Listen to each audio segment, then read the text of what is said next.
ఎండలు కొడుతున్న రోడ్డు వెంటలు రోకల్లో అరణి వెంట ధరణి ఆకాశం అంతా అంటే ఎండల వేడికి బండలు వలుగుతున్నాయి. అయ్యా నాకు ఎక్కలేని దూపరైతున్నంత సురభయ్య అన్నదట. అమ్మవారు అటువంటి గంపడి ఈగలు గుంపడి ముక్కులకెళ్ళ శివుడి నోట్లకెళ్ళ సొల్లు గారుతున్నది. ఆ 7 రకముల వాళ్ళు ఎడమ చేతిలో రొక్కం పెడితే కుడి చేత సురపోస్తామన్నదే. ఎంతవరకు పెట్టినా పెరుగు ఒక గుద్దలేదు తమ్ములారు నా దగ్గర ఏ కాల లేదన్నది. అన్నిటి కుదరన్నది కానీ నాకు కళ్ళు కుదరలేదే.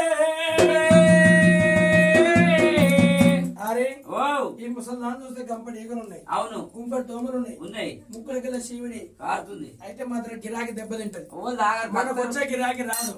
దీన్ని ఎట్లా పడి మనం వెళ్ళబెట్టే వాళ్ళం కావాలంటే రూకం వాళ్ళు కనుక సురా 30 కోట్ల దేవతల కాడు విల్లును అన్నయ్య సురభయం అన్నప్పుడు మీద దీని కొల్ల గల్లమని ఎలగొట్టాబట్టి రమ్మ గౌరవాలే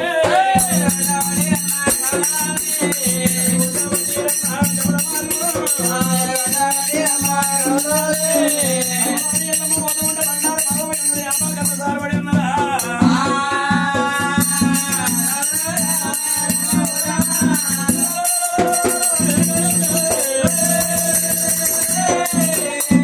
ఆడు విల్లనంట చూడకుండా మెడల మీద తినుకుల కలలేసిరా.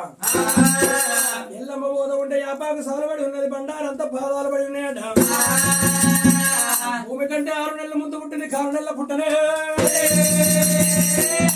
పుట్ట దగ్గర ఇచ్చేసినది వృక్షం పెద్దది, కడగల్ల వృక్షం కాంచాల మరి ఇక్కడికి వచ్చింది.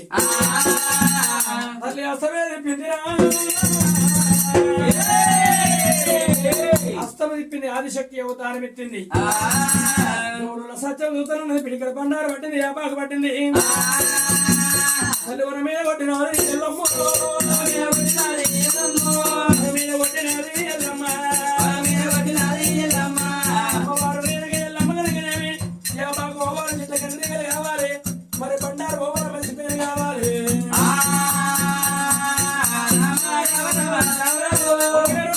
ఉండాలి లేచిన వృక్షం లేచిన ఉండాలి. చాపరల్లా